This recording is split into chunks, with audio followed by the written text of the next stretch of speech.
A lot has been talked about people going to college. Bernie Sanders years ago talked about every kid should have the dream of going to college. Trade schools were largely left out of that conversation. There has been a lot of emphasis on university education, go a four-year college.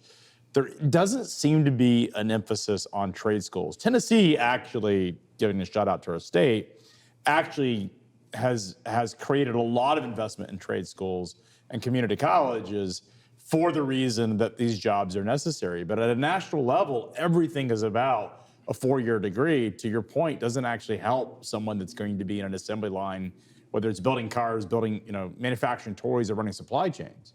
Oh, I agree completely. It's my understanding. I don't know how China does it. I don't know if they just like do apprenticeships or they just like plug you into Foxconn when you're 16, 17, or 18 years old and you just kind of learn how things work.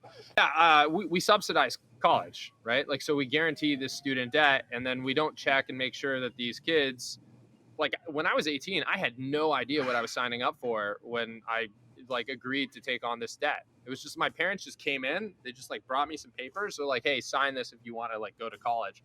And I'm like, okay. And I didn't know I was signing up for all that debt. And I think that I think of myself as a smart person.